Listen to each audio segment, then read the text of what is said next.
Team 10 found the state dental board isn't telling you everything it knows about your dentist, including if someone died under their care. This led Team 10 investigator Mitch Blocker to ask the state new questions as he tries to look into how the dental board protects patients.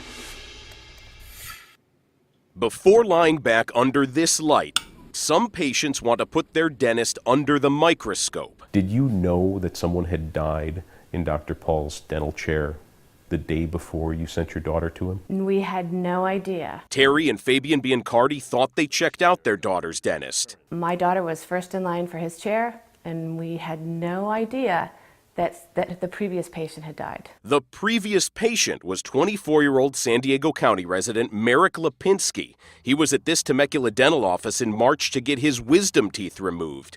According to medical reports obtained by Team 10, Lipinski was in cardiac arrest when paramedics arrived. They found 2 pieces of surgical gauze in his airway and as many as 6 different sedatives in his system. The dentist who performed the surgery is Dr. Stephen Paul. Dr. Paul's lawyer has said immediate measures were undertaken to revive the patient, and all standard protocols were followed. The autopsy has not been released yet, and there's no official word on Lipinski's cause of death. Thank you so much. Dr. Paul's office told us he is still seeing patients like 15-year-old Celine Biancardi, who had her wisdom teeth removed by Dr. Paul 24 hours after Lipinski died. Something went wrong, and I felt like, that could have been anyone. That could have been me, it could have been the girls after me.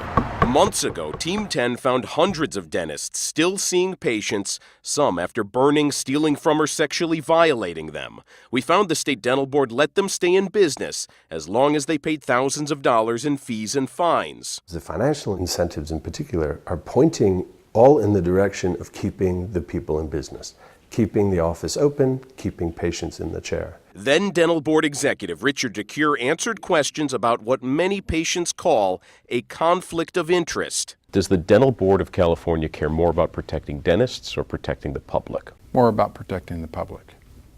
They're real clear on that. Even though dentists pay your way?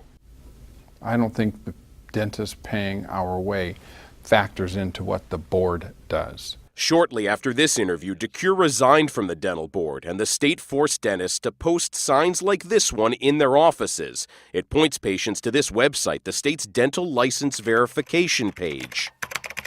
It's a site the Biancardis checked before sending their daughter to Dr. Paul. The site looks the same today as it did the day the Biancardis checked it. There's no mention of Lipinski's death.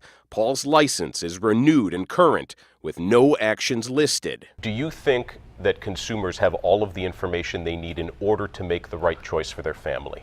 I think consumers need to get as much information as they can. We can offer part of that. This time, the dental board spokesman answered our questions from Sacramento via Skype. Say there is a police-involved shooting. That police officer is not on the street the very next day. Some have argued that if somebody dies in a dental office, that dentist should not be open for business the next day. Well, I think the nuance here is that in an officer-involved shooting, it was the officer who did the shooting. In the case where somebody maybe passes away in a dental chair, we're not sure that it was the dentist that made them pass away. Patients are not being protected, and that is the purview of our legislators, to protect patients. Now, a San Diego lawmaker will soon have some say into how the state dental board does its job. State Senator Marty Block will serve on the committee that oversees the state's professional boards. That includes the dental board, so some local oversight coming soon. So Mitch, yeah. If the dental board won't tell you anything while it's investigating, how long does a typical investigation take so that it can tell you something? Right, it takes a while. It can take, according to the dental board's own records, it can take up to 401 days on average. That's just to investigate the dentist and then post it online so that consumers can find out their background. Unbelievable. Yeah. All right. Thank you, Mitch.